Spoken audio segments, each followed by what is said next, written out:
All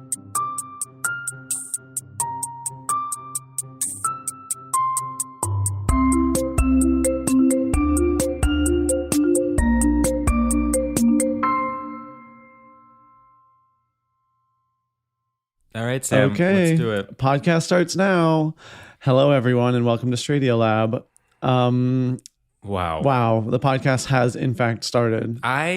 Here's what I'll say. You know, we've been recording on weekends recently because of my demands to do so. Because I said I'm too tired after the workday. I need to be kind of holding a cup of coffee, feeling relaxed, like having woken up at 11 a.m. And the last 2 weekends, I would say not only have I bragged about how good I felt in the mornings, I've almost laughed at Sam every time I've gotten on air. I've said, "Ha ha, who is this hungover bitch?" I'm so in such a better mood. I've eaten a croissant. I feel so good, and now I'm coming to you the third weekend in a row. And you know what? They got me. They got you. The way that you were gloating previous episodes about how this is the only right way to record a podcast, and that how foolish you had been before, and now here it is, a Sunday. We are both hurting, emotionally, physically, spiritually, even psychologically, intellectually. I can't think of words. I really, and listen. Hubris, of course, as someone who is Greek American, hubris was a concept I really grew up with as something to avoid. Sure. And of course, I betrayed my ancestors by over the last 2 weekends bragging about how non-hungover I was. I mean, and now here we are. What you're saying is Icarus found dead in a ditch. Now they're going to be saying, please, they're going to be using me as the example. They're going to be saying George Civeris hosted a podcast on a weekend, and he kept telling his lovable co-host that it was a better idea. But then one day he did it again and it didn't work. Do you think, now that we really have both experiences, do you think it's better to record? This is so interesting for the listeners. Do you think it's better to record after a day of like intellectual labor? We both obviously are scientists in our day jobs. Yes. Do you think it's better to record after a full work day of intellectual labor? Or do you think it's better to record having done no intellectual labor, but having binge drank the night before? I genuinely, okay, it's hard. It's hard because I do think when there is a euphoria that can come from a post binge drink, you build yourself up. We come on this podcast and we literally find ourselves again. We rise like the phoenix from the ashes. But there's also something to the stability of a weekday where you're just like, Nope, this is my job. This is work. But it kind of dulls, I would say, the comedy sometimes because it's a little too practical. It's a little too this plus this equals this. I mean, that's the thing. I at least if we're in this state, maybe we can be so free that something unexpected will come out. I feel like I never feel free on a Tuesday night. I'll say that. No, I don't feel free on a Tuesday night. And no matter how hard I try, I cannot feel free on a Tuesday night. No. Although, you do have those times when you're like, when you suddenly have plans, like weekend level plans on a Tuesday night, and you kind of make the decision, you're like, you know what? Just for today, it's Saturday. Yeah, that can be really fun. It really makes the week shorter, that's for sure. Yes, for sure.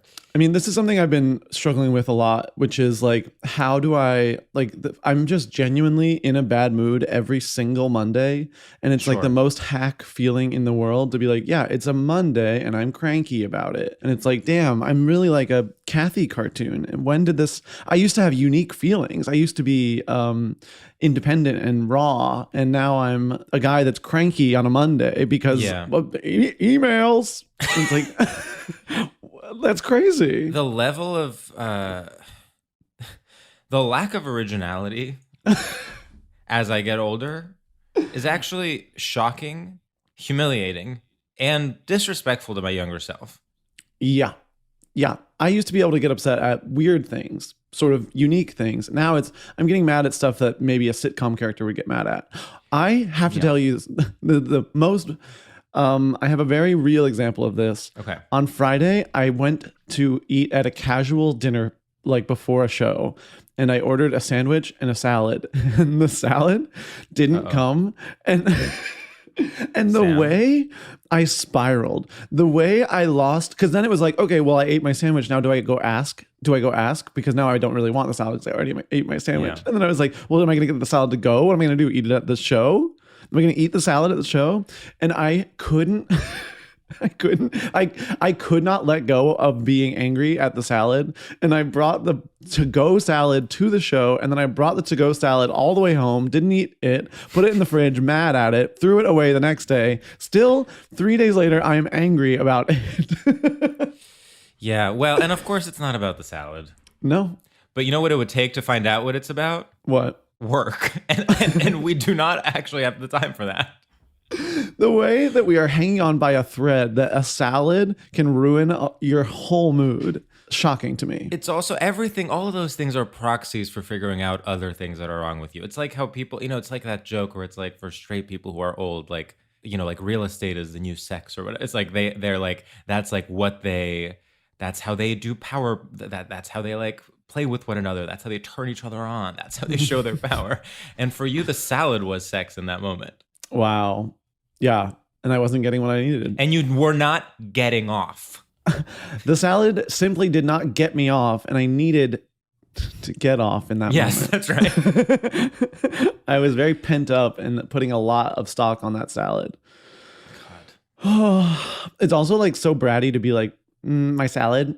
Like, you guys forgot my salad. It's like, I wish you had forgotten the sandwich, because then I would feel more like, it's like, of course, it also made me feel like, okay, I'm like a gay guy complaining about his salad. I was like, what has the world done to me?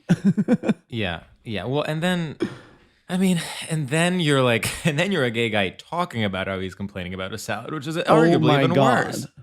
I mean, it's so bad. This is like current era David Sedaris stuff. You know what I mean? Yeah. Like, this is not the old good stuff. Well, that's what we're all aging into. That's when true. people, can I say something?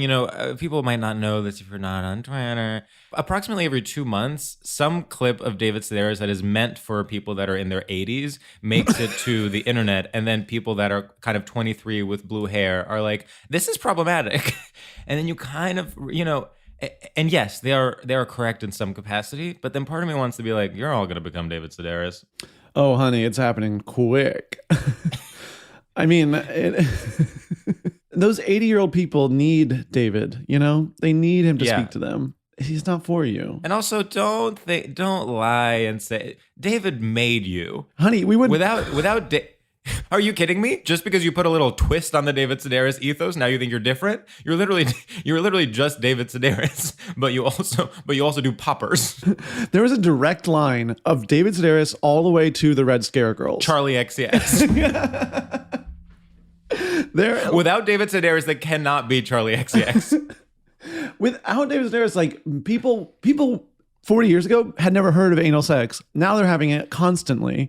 That is because of David Sedaris. When straight people say the word twink, that's like a direct line. It's like now they are allowed to say that. It is because of David Sedaris. And yes, maybe he's not making the radical changes he was. He's not doing that anymore, but you have to respect that. Yes, of course. I mean, early Sedaris, of course. I mean, he was, it was giving Bernie Sanders. He was kind of AOC. Now, he's aged into more of a kind of Hillary would have won type ethos. And you know what? I'd like to see everyone else's parents and grandparents and where they stand on the issues. Because something tells me David Sedaris, actually compared to them, is Ralph Nader. Do you hear that? Your parents makes David Sedaris look like Ralph Nader. That's what we're saying. Yeah. So think about that next time you tweet. The next time you want to tweet about David Sedaris being lame, maybe call your mother and say, change your politics yesterday. Yeah. Actually, it's literally like how for you salad was sex. For other people, complaining about David Sedaris is just like, call your mom. Who are you actually angry at? It's your parents. You're not angry at David Sedaris. No one is actually angry at David Sedaris. Are you like watching CBS Sunday Morning? Is he like ruining your CBS Sunday Morning? The fact it was a clip from CBS Sunday Morning. Leave CBS Sunday Morning alone. Who did you want them to have on? Arca? Did you want them to have on Bjork doing a kind of like postmodern imaginary violin? If my uncle who is in his 70s saw Bjork doing something weird on CBS Sunday Morning, he would die. We can't have that. We need... If my parents, and by the way, my parents are Democrats, if they saw that, they'd vote for Trump. So, oh my God. I mean, I don't know what we are talking about anymore, but I'm loving it. No, but you know what? Just to bring it back, that is the freedom of being hungover on a Sunday. If this was a weeknight and if we had just finished our day of work at the lab, we would not be able to have this conversation. We'd probably be like, how did you like the new Taylor Swift album? Right. And instead we are, in fact, standing David Sedaris and exactly and giving people psychology that they can take with them on the go. Speaking of academic fields, I think we need to bring in our guest. I think we need to bring in our guest too. And I just want to say, I'm so thrilled, one, to have our guest. Two, I can't believe that we started this so bummed out, and now I'm soaring. I'm in an incredible mood, and it's only getting better. Please give a glamour girl hootie hoo for Langston Kerman. Yeah. Hello, hootie hoo. Yeah. Hootie hoo. Hootie hoo. Langston, how are you feeling today? What's sort of your vibe? Yeah, listen, you guys started off by saying you were hungover. We're in the same boat here. I went to a wedding. I did drugs. I'm not great, but I'm happy to be here. People don't talk about the fact that now weddings are one of the few places you can do drugs. Yeah.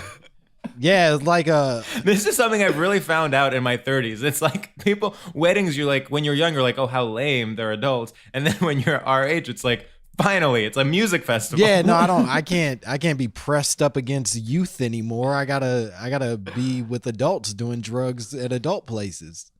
Wow, this is actually my first time hearing that weddings are a bastion for drug use. I had no idea. The last wedding I went to, truly, it was like, okay, you need to, like, this isn't Burning Man. Yeah. There are actually relatives in the crowd. I was like openly, not even in a stall, just openly in the bathroom. Wow, that's crazy. We handed out Molly at our wedding. We literally did you? Did you as the groom do Molly? Oh, absolutely. Yeah. Wow. Yeah. But did uncles do it? If they wanted to, none of them. We didn't offer it to them, but if my Uncle Keith would have shown up and been like, "Hey, I heard you're rolling," I'd be like, "Hell yeah, get on this ride." You know what I mean? Wow. Actually, all I want to do is do Molly with all my uncles right now. Like, that sounds amazing. I don't know about that. No, I mean, think about it. I like you. Uncles specifically are people that you only know in a very specific context. Yeah. And I think it could really shatter something. I kind of think that's by design. Yeah. I don't know if I want to break through to anything deeper than that, to be honest, with my uncles. No, I think desperate you for do it. the Molly with your uncles, and I think you agree ahead of time that whatever you tell me after this, I'll either support or call the police about. And, fair. And then you let it be what it is. See, to me, it's like I want to do Molly with a friend's cousins that are like cool girls that are like in a sorority or not. Well, okay, either they're really cool girls or they're like kind of uncool, but in a really fun way where then I'm rolling and I'm like, okay, we're staying in touch. Wait, I definitely want to go to a sorority at my current age and do Molly with all the girls. 100%. That statement would be very different for you and I think. Yeah, I think it definitely implies something different. True, that's that true. really implies something different. But it is. There is a lot of privilege. I was thinking about this recently because someone I know who's older than we are and has kind of a very professional job and is gay, posted a photo of himself fully in his underwear on normal Instagram, not close friends. And I was like, this is so interesting. If a straight guy did this, he would quite literally be fired. Yeah, no, I'd lose everything. Like truly, like if someone that truly worked at like a firm, as this guy does, did this, like, and people just know now, even straight people know, like, oh, he's just being gay and that's okay. Yeah. If you're gay, you're allowed. It literally is a flag of, hey, that's just a gay man being gay. One of my best friends came out at 33, so was in the closet for obviously a very long time, and he now has transitioned into that state of posting himself in his underwear very buff, and it's like, Oh, okay. Yeah, no, I see the difference in that state of being. Yeah. Now. Great. It's very much like, oh, he's allowed. It's like if a white woman posts a photo of a mimosa, you're like, well, that's her culture. She's allowed to do that. Like, it would definitely be like different if a guy did it, but like for her, that's the equivalent of an Italian person posting spaghetti. Yeah, that's a gay dashiki as far as I'm concerned. Yes, exactly. Yeah, I remember when I like being like 20 and like sort of exploring being out of the closet and being like, well, I'm never gonna be like a Speedo posting pic guy. And it's like, oh, just give it a few years. Give it a few years. Like, oh, it's coming for you. I'll be honest, I wish I had that kind of confidence. So I think it's great that y'all are Speedo posting. That's beautiful. Can I ask you something? And I'm sorry if this is something people have asked you often. You very famously played a bisexual character on Insecure. That's right, yeah. Did you have a lot of gay guys thirsting after you after that? I to this day, the people who thirst after me most are probably gay men.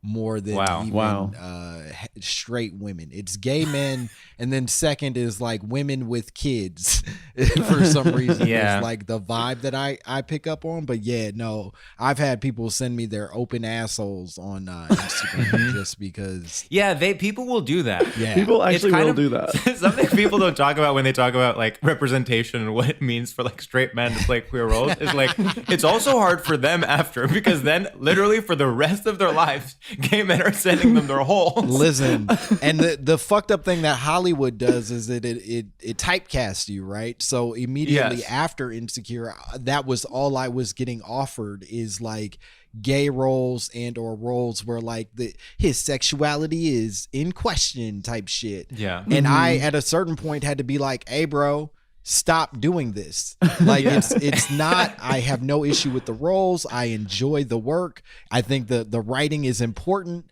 but you got to leave me the fuck out of it because it's not helping me. Somebody else has to do this. Yeah, if only Timothée Chalamet and Jared Leto were as straightforward as you are. I know you're doing so much for the community, actually. But you were punished for being for really committing to the role. I feel. Yeah, I was fully in it. You were so believable that people were like, "Well, okay, I guess he's bi."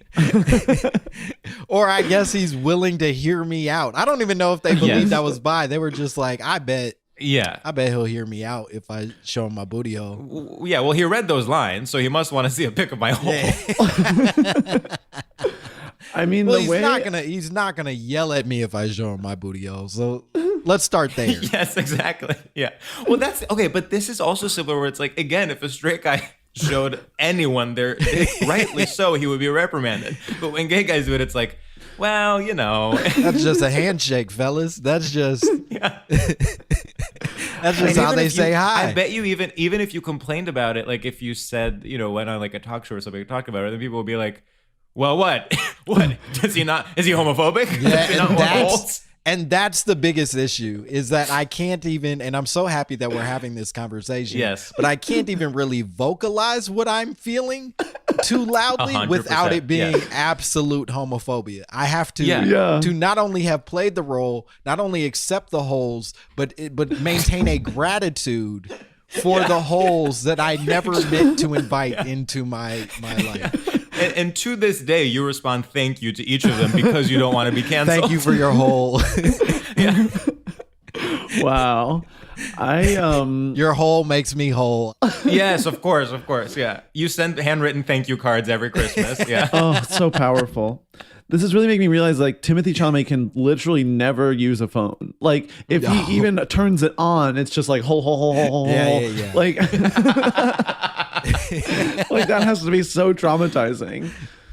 It does make you think, what are they expect? I mean, I guess it's just a thrill of sending something, but it's like I'm putting myself in these people's shoes. It's like, well, maybe my hole is the one that will really make him like. Yeah, I see here that he's married, but maybe he hasn't found the right hole. How he keeps posting pictures of his infant daughter. I bet my hole could change that. I bet my hole could make him leave that baby behind for hole. Hey, you know what though? Even after having this conversation, I'm still like, good for them. Yeah, I know. They were keeping the dream alive. It is the thing that I respect most about gay men is like y'all shoot your shots. Like it truly is a culture that supports all of the problematic behavior that happens in 100%. straight interactions with women. But y'all are like, hey, shoot your shot, dog. It doesn't matter. We'll accept it or we won't, and we'll group chat about it and move on with our lives. 100. Yeah, there's something where it's like, no matter how humiliating something is, basically it's forgotten within like 2 seconds because someone else has done something even more depraved. Yeah. I got actually a really weird message one time that feels relevant to this conversation, where it was a guy pouring pudding all over his head. Like he was. Oh, you told me. He was naked and like on his head. On his head, like on his, he was naked and had a big bowl of pudding, poured it on his head, and while doing so, got hard and like was sort of like breathing weird. And I was like, and he sent that to you directly. He sent this directly to me, and this was like before the podcast. Like it was sort of like, if you know me, like how, like I'm not like, Sure. Yeah, he saw you at Union Hall. Right, literally. Like it was like, what show for 50 people did you happen to be in the audience for? But it was like, well, let me ask this: do you believe that he already had the pudding video, or did he make that specific for you? I mean, I think. Sam's like, I never thought about that before. I thought it was just for me. Yeah. I really thought it was just for me. I thought I was his special boy. I don't know what this is. But you're 100% right. I bet he's like kind of casting a wide net and sort of seeing who gets into who's it. in the pudding. Where my pudding boys at? Where they at? They're out there somewhere. So it was a bucket of a large thing of pudding. A large bowl of pudding that he poured on his head. A vat of pudding. Which means like raises more questions. Like, did he like empty a bunch of little cups of pudding and put it? Of course, that's the number one question. Yeah. Or he bought a 24 pack. He emptied the 24 pack you know. into one bowl, and then he poured it on his head. That's commitment. I mean, that's so much time spent on a very niche fetish. But hey, you know, you got the time. I see what you do. You want that to be special to you, and I respect that. If you do, if it's all that, I want it to be special to me. Yeah. I mean, it means more. I mean, it's kind of like when someone is being, even in a platonic, non-sexual way, when someone is kind of like, you know, talking to you a lot at a party, or even like, okay, this happened, Sam, this happened yesterday to both of us, where there was someone, a good acquaintance of ours, I would say, someone who kept kind of, every time he would be talking to someone, he would be very tactile. Oh. Like touching like the back of their neck and like going very close. And each time when it was you were like, maybe it's me. Maybe he loves me. Yeah. And then you would see him kind of going through every single other man at the party and doing the same thing. Yeah, we for pause with Sam J, we at one point we had these two very buff gay dudes playing like her gay security guards for a bit. And one of them was arguably the most gorgeous human being I've ever seen in my life. Like objectively just a fucking god amongst men. And he wouldn't talk to me. Like he wouldn't. Wow. Like, you know what I mean? Like he was very like, Yeah. he wouldn't say hi. He wouldn't like, I'd be like, yeah, good job, bro. And he would just be like, and like move on. And it hurt my feelings so bad because I just wanted him to like me because he's, you know, he's fucking gorgeous. Please, big gorgeous man, like me. And he wouldn't like me. It's tough when, it's really tough when you can so clearly tell someone isn't talking to you because they're more attractive. And that's what hurt the most. And it really like, and it does happen. Like it's obviously like it happens everywhere, but it does especially happen in gay spaces, so to speak. Yes. When you're like, oh, I see. You actually don't see me. Yeah. Oh, okay. I don't exist. All right. Yeah. No, I get that. Yeah. There was last night, Sam, were you there? This was, Sam and I were at a gay bar yesterday, like during the day, and this was maybe like 6 p.m.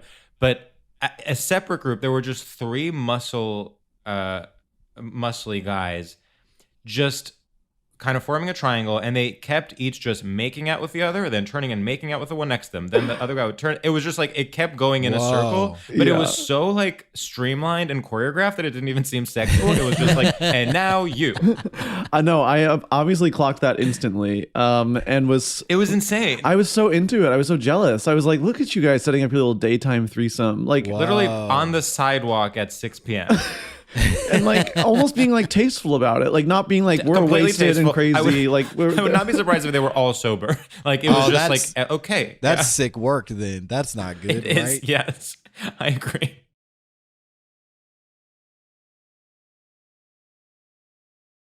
We're going back in. All right, we are back. You know, we had a technical difficulty for those listening, and we're not going to address it. So we're back. So we're back. And actually, what's amazing is we're going to do our first segment. And Langston, our first segment is called Straight Shooters. And in this segment, we gauge your familiarity with and complicity in straight culture by asking you a series of rapid fire questions. Basically, this thing or this other thing. The only rule is you can't ask any follow-up questions about how the game works, and it's not supposed to make sense. So get that out of your head right now. All right. Okay, I'm in. George, do you want to kick us off? Yes, I shall. This is so much more dramatic with my camera off. Yes, no, I know, I love it. It's got real Big Brother energy. No one can tell if I'm making kind of a face making fun of them. All right, Langston. A framed print or a famed stint in a luxury rehab facility for exhaustion? Give me that framed print. Okay, Langston. Weird flex, but okay. Or she's giving nothing, but it's kind of a sleigh. Weird flex, but okay. Okay, Langston. The fall of the Roman Empire or the rise of pickleball? The fall of Roman Empire. Okay. Mortal enemies or immortal pals, aka best friends forever? Immortal pals, best friends forever. The Super Bowl or the decorative plate? Honestly, I'm going with the decorative plate. All right. Huh. Yeah. Okay. Silver Springs by Fleetwood Mac or Golden Showers by a consenting partner? I'm going Fleetwood Mac. Give me Fleetwood. Well, okay. A MacArthur Genius Grant or Old MacDonald had a farm? Wow. I just like the way you say McDonald's, so I'm gonna go Old McDonald had a All right. farm. Okay. Knowing all that glitters is not gold, or finding out all that glitters is not gold when you were today years old? The first one. I'm not saying all that back to you. But Wow.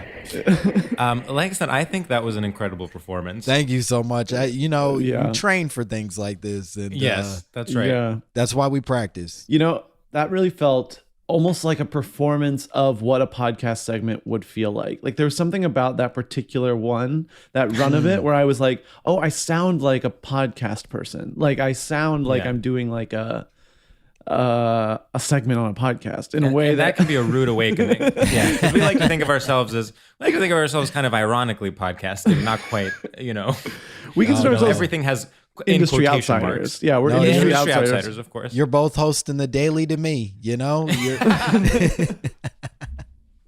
you're both Michael Many- Barbaros as far as I'm concerned. I mean, he's a huge figure in this pod. Yeah, he's a hero. and a mentee of both of ours, actually. A mentee. He's studying Mentee. under your tutelage. Yeah.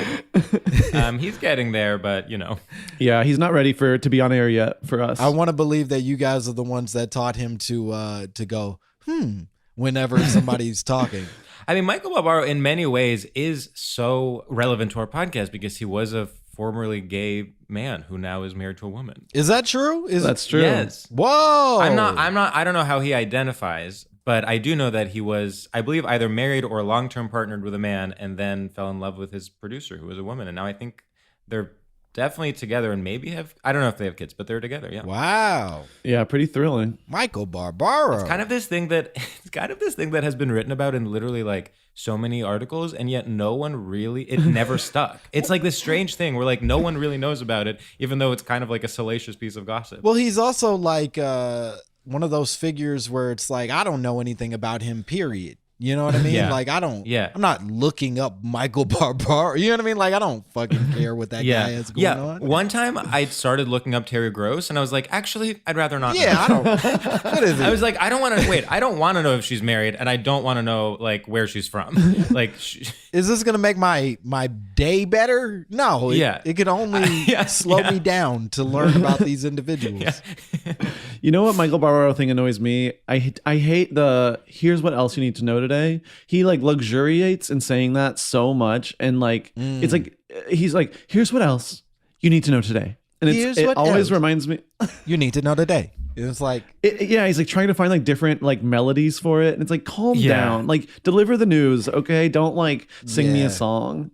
No, it's very like the podcast equivalent of like seeing a theater actor who's clearly like doing Juilliard. Like, yes, we know you've studied, you are clearly like making a choice here. Here's I do think that at some point he became self-aware inside of the bit. I completely agree. Mm-hmm. You know what I mean? Like I think the first couple episodes he was like, oh, that's just how he talked, and it had some weird intonations. But then at some point he heard people making fun of him. He was like, well, now I will wear that badge proudly and do it worse than I did before. Yeah, exactly. Yeah. I mean, he is in that sense doing almost like a Nathan For You type cringe comedy. And for that, we have to stand. Yeah, that's always how I would describe The Daily. Yeah, this is a Nathan For You of podcast. Yeah. It's a satire of a daily news podcast. It really is, though. I mean, when he does his reactions, like when someone is talking and he goes, Damn. But it's always them saying something real regular, and he's like, yes, 100%. It's like people are being like, well, the election is next year. And he's like, Whoa. Oh, I hope he starts doing that. Yeah, he should. He should start doing that. Damn. Okay. Say that. Say that. So the midterms are coming up. Say that. Speak on it. Wow. Oh, man. We should be producers on that show. I completely agree. I think you got to be producers, and I think you got to fall in love with them and start a different kind of family. Yes. Yeah. Oh his God. next era, he's done gay, he's done straight. Time to do poly. It's time for Sam, me, and Michael Barbaro to be those three hot guys at the bar, all making out. Just kissing. 6 p.m. So sober. Yeah, 6 p.m. and while the other one's kissing, you got to go. Yeah. No, well, two of them are kissing. The third one is like, okay, say that. Wow. Should we introduce our topic? I think we should absolutely get into our topic today. I'll say this before we do that. It is so tempting right now to turn my camera on because everything is going well. And yet I know in my heart that if I do that, things will stop going well. And I just wanted to put that tension out there and kind of address it for what it was. Well, you know what that is? Do you know the preparedness paradox? No. So it's like when you over prepare for something, then that's the thing you're fearing doesn't happen, and you feel like, oh, I over prepared. But if you under prepare, then the thing that you are trying to avoid happening does happen. So does that make sense? Yeah. Yes, I'm nodding. You can't tell because, again, my camera's on. No, that makes perfect sense. There's so many times where I'm like, I didn't even have to do all that, but I definitely needed to do all that to make sure I didn't fail miserably. Yeah. Yeah. A lesson for everyone working at Verizon in charge of my home's internet is you can never over prepare when setting it up.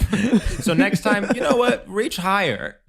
Yeah, because George will have to move in order to get good internet. I literally will move. I swear to God. I don't think you can live like this forever. It's just crazy. All right. Langston, we would love for you to introduce your topic and maybe say a little bit about I think it's straight. Oh, sorry. Well, and I think introduce it, and I think we can all talk about how we can all got talk to about it today. But let's introduce what it is. Okay, the topic is poetry. Poetry.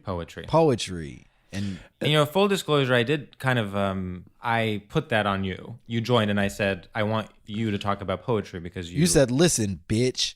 This is I your, did. This is your really goddamn rude. topic. Yeah. And I said, George. And you said, shut the fuck up. This is your topic. Langston, really? I heard Langston say, like, I don't even know if it counts as I don't even know if this is and George said, I want you to talk about poetry, and that's final. But I do think, Langston, you were a little hesitant because you were like, I didn't know that was straight. Yeah, I did. I was called gay for a long time. Yes, I see what you would think that for sure. Yes, for doing poetry. So it blew my mind away that this was a straight thing. George, and you actually did push it as a straight topic, so I would love to hear maybe what you were thinking about it. Yeah, I mean, to me, it's like poetry. Okay, I'll say this: poetry as an art form, I 100% accept is queer. It's, it's like you are playing with language. It's not literal. It is, of course, has a history of literally, essentially, how closeted people speak is through poetry. There's no denying that. I think, and I'm kind of thinking through this in real time. So if it doesn't make sense, then, go off me. But I think that the kind of afterlife of poetry, I'm thinking readings at weddings. I'm thinking Rupi Kaur, the Instagram poet. I'm thinking, like Instagrams where people will post, 3 lines scribbled on a piece of paper. I'm trying to think. It's also kind of very like the moody guy. It's almost like adjacent to like an acoustic guitar, something a guy does to impress a girl. I will say that is 100% one of the leading causes for my entering poetry was just trying to impress girls that I was either in love with or thought I was as a fucking 8th grader, whatever the fuck. Did it work? Oh, never once. Not once. No, all he got out of it was hole picks. Yeah, you were got 0 hole, front or back, from those ladies. Wow. I definitely see the like, okay, George, you're pointing to 2 things: the intersection of Instagram and poetry. Yeah, that is like Pinterest vibes. That is very straight. Like the aesthetic of poetry, where it's like, it's not about like reading it and being like moved by it. It's about like, isn't this a cozy feeling? Like, doesn't this give me cozy? I think plagiarism sounds like the straight element of poetry.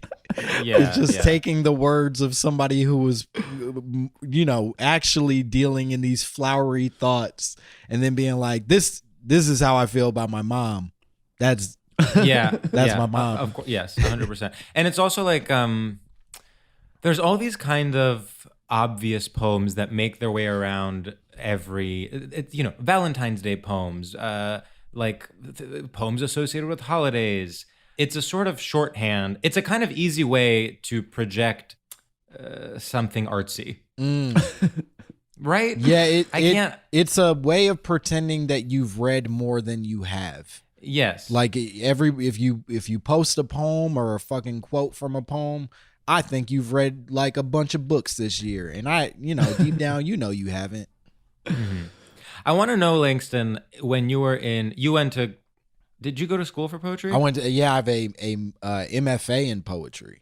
So how was that in terms of like how were the vibes? Oh, they were vibey, baby. No, it's a weird education because you just are with this tiny cohort. I had 10. There were nine other people in the classroom, and so we just would meet up twice a week and critique each other's poems, and then part ways. Like that was the gig for however the fuck long I had to do it. Would you say that would a poetry MFA program count more straight or gay? Oh, thank you for asking the question. You're asking the tough ones, and I'd say, if I'm following some of what George is putting down, I'd say it's more straight than it is gay. I think, and now we said it. And now we said it. Yeah, I think it's very sort of like stringent in its processes, and it really is like the study of the word. Once you start studying and shit, I don't really associate that with gay culture. That's y'all seem freer than that. Wow. So you're saying we're uneducated? Yeah, no, you're big old dumb idiots. That's what I've always believed. Education's for straight people. Well, no, it's a very stringent thing. You are absolutely right. Yes. Yeah. I mean, the queer element of poetry is how improvisation. You know how God, what's the word I'm looking for? Like not improvisational, but like, you know, it just flows out of you. It's kind of like a way to express things that can't be expressed in prose, you know, that kind of thing. And then, yes, when you study it, it's almost like you're trying to create rules for something that should be, you know, lawless. Lawless, yes. Yeah, no, the queer version of it is guy who stands up on a cafeteria table and just starts saying a poem out in front of everybody, and boy, is it a good poem, and everybody loves the energy of it. But the straight version is like I've got a journal with 3 versions of the poem written out, one I like better than the other, kind of thing.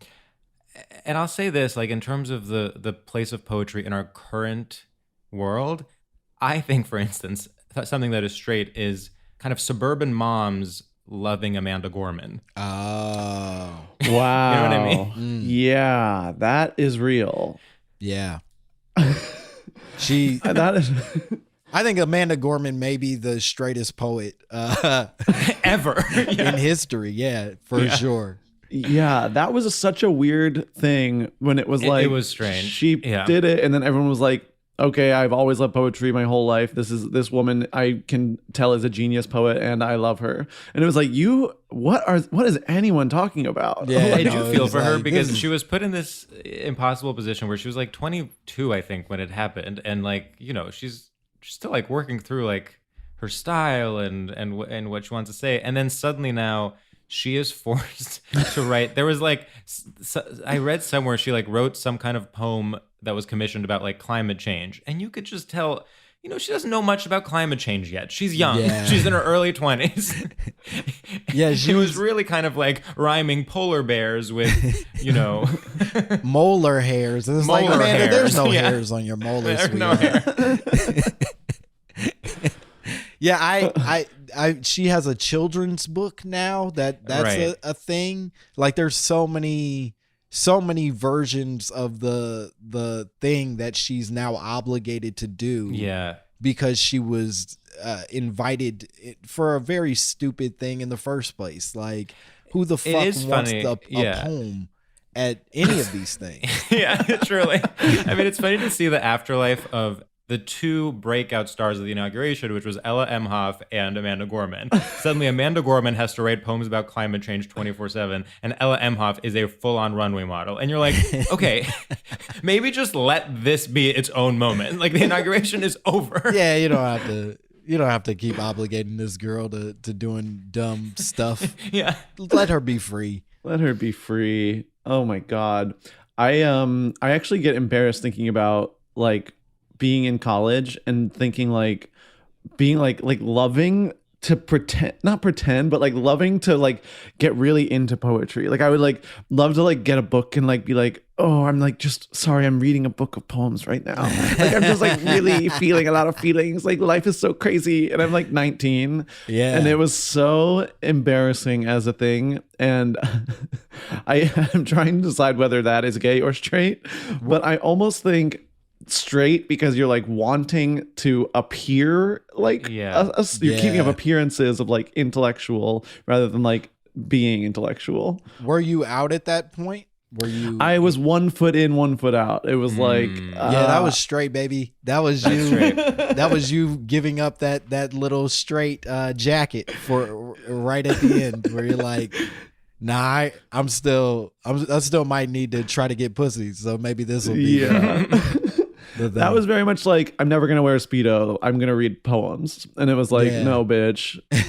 Poetry, like, I feel like I'm trying to think if there are other things that are like this, but it's almost like poetry cannot exist outside your preconceptions about poetry. it's almost like impossible to just read a poem for what it is without being like, I am reading poetry. Totally. Do you know what I mean? Totally. Yeah. I also think a newspaper is similar. Yeah.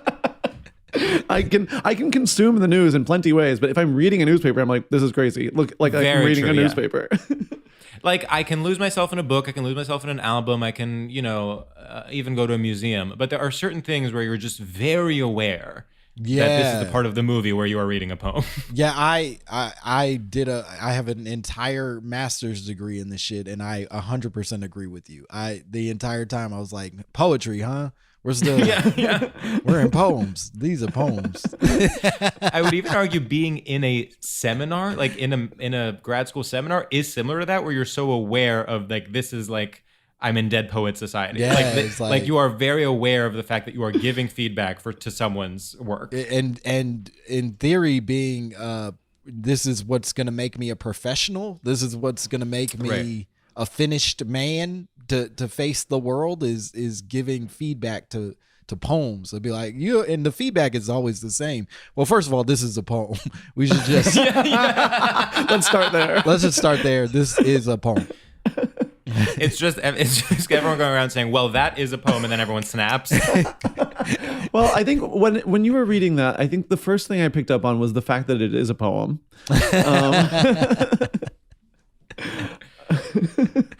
And the second thing I kept sort of picking up on is the fact that we're in a poetry MFA program. Does anyone else think that's weird? Literally, We're grad and students that, here. that really says it all. Like it's really just, well, that was a poem, and we are grad students. Next. That'll be it for today, everybody. Good work. Yeah, I really like that line about the fact that this is a poem. Wow. Wow. Incredible. I'm like, where do we... This is one of those things, it does feel straight in a very honest way. We recently did an episode on footwear, and I actually feel like it was as a topic, we completely failed our listeners because we were like, well, basically we ended up being like, we love shoes. Yeah. We were like trying to talk about sneaker culture, and we kept talking about like Carrie in Sex and the City wearing high heels. And we kept being like talking about like loafers and like sort of what our shoe things are yeah, like. we were like, right I now. love loafers. Yeah, you couldn't unsee yourself inside of that story. Yes. Yeah. Yeah. But this actually does feel straight, even though there is countless queer longings in poetry. It really does feel straight. Yeah. Can I tell you what's straight? E.E. Cummings. And how come? Well, I just feel like there's something about, and listen, E.E. Cummings, of course, a supremely talented poet. He doesn't need me to say that, but I don't think he's listening. I'll be real with you. Don't you think that he's like the platonic ideal of a poem you would read at someone's wedding as the reading? I could see that. It's like an E.E. Cummings, Mary Oliver. Yes, is a name that comes to mind where it's like, oh, okay, yeah, that it was built for this. Yeah, I mean, we do, George, sort of in the same way we were defending David Sedaris earlier. I think when it comes to E.E. Cummings, we have to respect that if it were not for E.E. Cummings... Oh, he is mother. He is mother.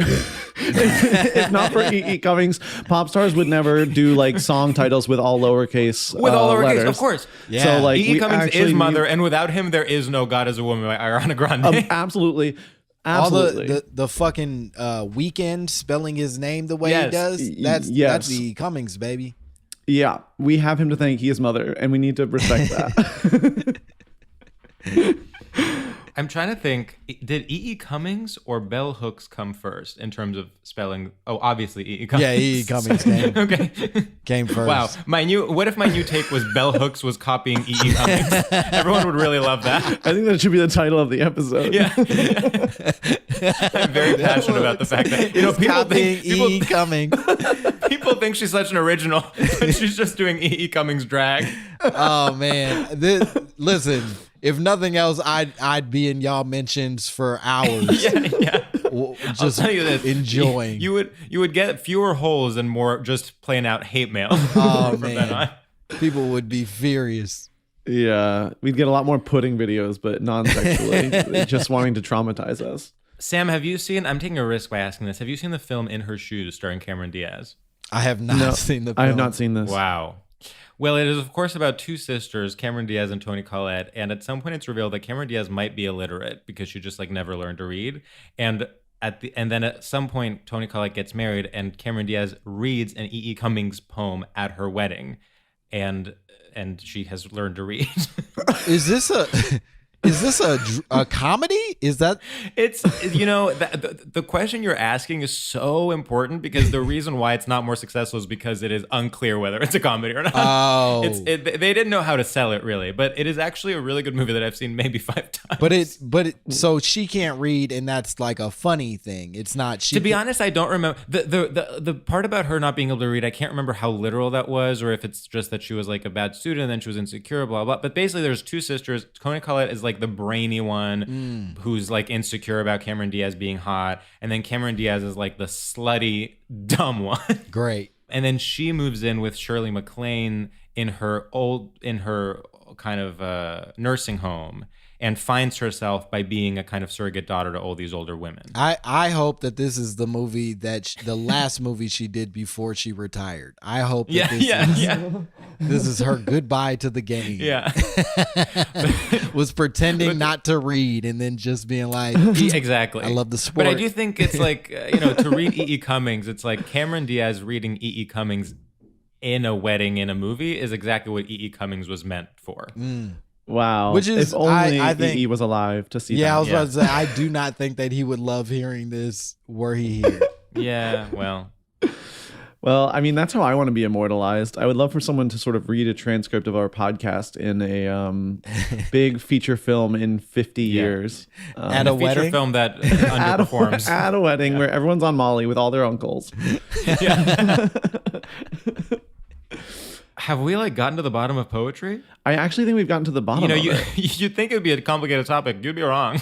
Yeah, I do think, and I was wrong when we started that although I think the judgment and sort of like it's almost like some mean hate crimey shit where it's like people are just using poetry as a weapon to call people gay, queer, whatever.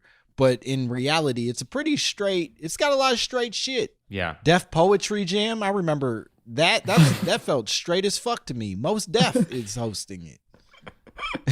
No, it's very true. Yeah, true. that feels pretty straight. There's also something almost like, because it's such a gay art form, then it allows for the toxic men to actually be even more toxic, because they're like, well, I'm a poet. Yeah. It's a shield for toxic men. It's a shield for toxic masculinity. But poetry and literature are shields for toxic masculinity, and they need to be banned. I'm not gonna lie. I know about as many creeps in the poetry world as I do in the comedy one, and of course, I know a lot. I think that's true. You can be like that dude y'all were describing who's like real touchy. You can be that in a poetry space, and it's like, he's of the earth or some shit. Yeah. Well, just to be clear, Langston, he was gay, so it was okay. Right. Yeah, gay guys can't be creepy, famously. They can be empowered. Yeah, gay guys can't be creepy.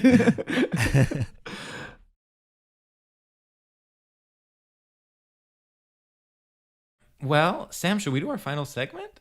I think we should. Is that nutso? It is kind of nutso, but I'm trying to, I guess, we pretty much, I want to just, this is what I want to say about poetry. I had a final point I wanted to make about poetry. You know how, I feel like on Twitter, there's a meme sort of that's how come now gay guys dress like this and straight guys dress like this, and it's the gay guys in all baggy clothes and the straight guys in the gay guys in all Carhartt and the straight guys in teeny tiny shorts and a tank top, and it's when did this happen? And I feel like poetry has kind of had that journey where it was doing poetry used to be a dog whistle for you are gay, and now it's a dog whistle for you are straight. Yeah. In a different way. Look at that straight man trying to have good straight sex with his words. Oh God. Whatever. I don't know. I also tried to write poetry in college. I was so bad at it. Whoa. I would always be this is the most serious, soul bearing thing I've ever written in my life. And people would be like, I found this really funny. And I was like, wrong. There are rules to this. It's not just open-ended. I meant something. Yeah. Let me just explain it to you really quick. Yeah, that's honestly, I don't write poetry anymore, and that was one of the main reasons I stopped. Was like, oh, this is too serious. Like at a certain point, this is truly just me having to be endlessly serious, and it would be nice to just talk about whole with some fine gentlemen. Yeah. Yeah. I mean, you can't talk about whole in poetry anymore. No. Yeah, no. They banned it. They banned it. They banned it. They banned it. When they decided poetry was straight, they banned all whole content. Which is crazy. It's like this is what built the art form. This is what exactly. Yeah. They're dotting their I's with holes. Like, how are you taking that out of there? Wow, what a beautiful imagery. Dotting their I's with holes. Truly. Wow. Really I'm powerful. just imagining a special font where all the Eyes are dotted with Listen, holes. I didn't go to school for poetry for nothing, you know? Yeah. I applied. Yeah. I mean, it finally came out. Yeah. I was waiting. I was really waiting, and we got it. Oh, and you know what else is straight? Sorry, just a final thought. Any kind of like poetry that has rules, like a haiku. That is straight. Sonnets. I mean, yeah. needing like iambic pentameters, like grow up. Yeah, like shut up. I'll decide how many syllables I do. And it's going to sound good, okay? It's going to sound good. It doesn't need to follow your rules. It's still going to work. Let's do our final seg. All right, let's do it. George, will you introduce it? I would be absolutely elated to. Langston, our final segment is our homage to the classic straight art form of a radio shout-out. So we are going to give shout-outs. Imagine you're on Z100, Z Morning Zoo. Imagine you are in MTV's TRL in approximately the year 1998 to 2002. Yeah. So just, something that you want to shout out, something that's been bringing you joy. We like to end on a positive note here at StraightioLab. Here in the StraightioLab household. Sam, do you have one? I can do one kind of like on a whim. Okay, you do yours first. Okay. All right, what's up, freaks and losers out there? I want to give a quick shout out to ham and cheese croissants. I feel like there is this very harmful stereotype that croissants should be sweet. We all know chocolate croissants, we all know almond croissants, and we all know plain croissants. But let me tell you something, put a little ham and cheese in there, you got yourself lunch, you got yourself a meal. Suddenly it's not just a pastry, it is a whole damn snack. And so, next time you go get your coffee, be brave enough to get one of those ham and cheese croissants. You know there's going to be 8 left, whereas all the other ones are going to be almost done. And they are waiting for you, baby. As Taylor Swift said, welcome to New York. It's been waiting for you. Woo! Okay, I have one. All right. Okay. What's up, everyone around the globe? I want to give a huge shout out to Jumping on a Trend. I know that you're seeing the trends, and I know that you're thinking, well, it's already happening. I missed it. I'm too late. No, you're not too late. Now more than ever, you can jump on any trend that you want to. I saw everyone wearing those like work pants that have the weird like front part on the knee thing, like the knee guard thing. And I was like, damn, it's already happened. These damn pants are in Madewell. I missed it. Then I just decided, hey, you know what? Let's hop on board. I got some of these pants and I'm loving them. I'm getting compliments left and right, and people think I've been on the trend since the beginning. I haven't been, but no one cares, and everyone is really respectful, and I'm having fun, and that's all that matters. So if you see a trend and you think you're too late, you're not too late. Stay in line. Wow. Get on that trend. Wait, Sam, you're so right. This is how I felt when I finally ordered an espresso martini, probably a year late. It was delicious. Yeah. It's amazing. You have to jump on the trends. I own baggy jeans now because kids do. Yeah. And yes. And that wasn't my plan. I was like, I'm going to be wearing skinny jeans probably for the rest of my life. But nope. They said change it. So now that's... when that happened, the whiplash I got when suddenly the skinny jeans were illegal again, I was in shock. We did that for like a full decade. Yeah, no, we had a long run with skinny jeans. Yeah, and as a society, I still don't feel like we've like properly mourned the loss of them. Like a lot of people put their identities in that, and now they're just dead and even maligned. Well, it's a difficult thing because it became so loud, people hating them very quickly, and I didn't even feel the hatred sincerely. But I had to be on board with being like, nope, everybody said we don't do this no more. So yeah, I agree. I mean, yeah. I mean, it's so crazy. Even now, I see myself, like, I'll see someone wearing skinny jeans. I'll be like, oh, loser. He hasn't gotten the memo. Yeah. And I'm like, well, that was me, like, not that long ago. Like, yeah, no, yeah. It makes perfect sense how you become a Nazi. I get it. You know? I mean, just to be clear, Sam's shout out is for being a follower. It's okay to be a follower. Well, I think when no matter what the ideology is. When you're 21, you're sort of like, of course I'm doing things my way, but really you're just, following all your friends. But then when you're 30, the thing that you did when you were 21 is completely irrelevant and stupid. And you have to lose your sense of self and completely follow the trends. It's you got it. And actually you can have fun doing it. That's a sign of maturity. It's a sign of growing up, and it's a sign of selflessness and understanding that you're not the most important thing in the world. 100%.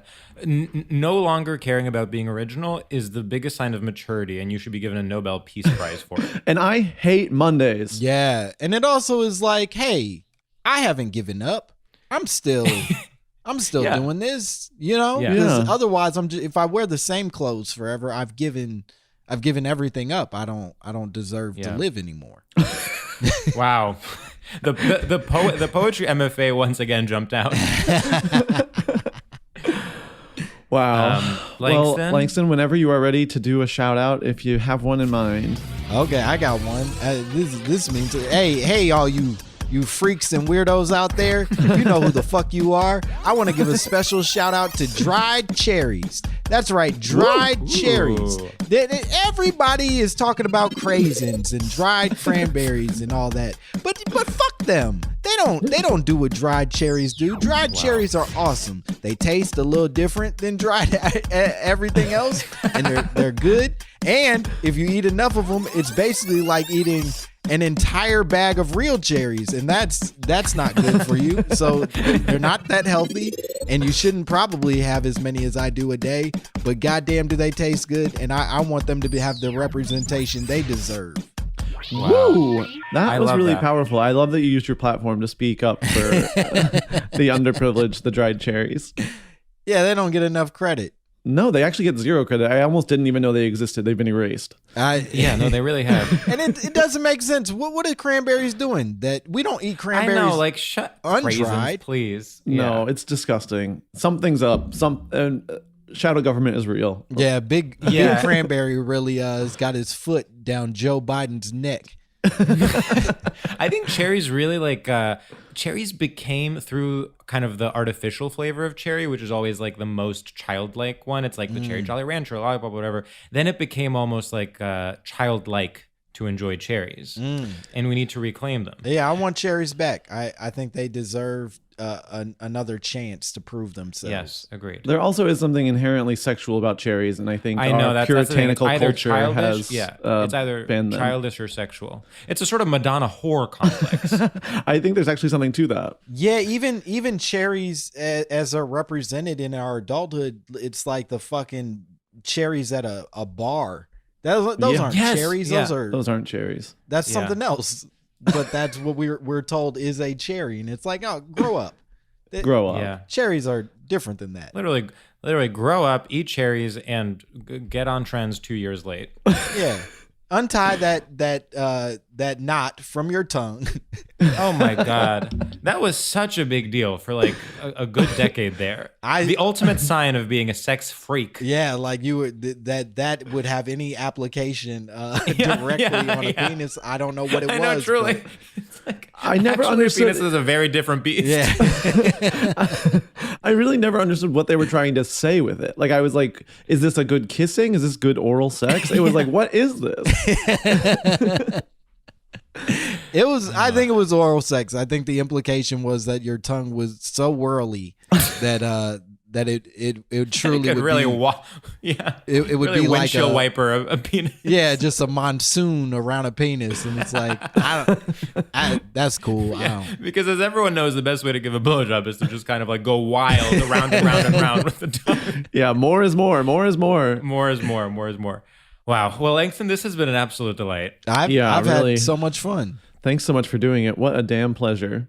Yeah. And you know what, Langston? We never promote our guests' work because we are better than that, but But because we are now colleagues at iHeartRadio, we would like you to tell the listeners where they can follow you and see you and hear you. Oh, that's so nice. I would love for you to follow me at Langston Kerman on all platforms, Instagram, Twitter, all that shit. Nobody else wanted this name.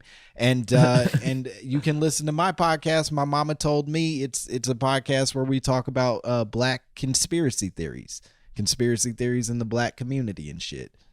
Love it. Well, love it. We have done it. We've done a plug, and life is good, baby. Imagine. Okay. Well then. All right. Bye. Bye. Bye.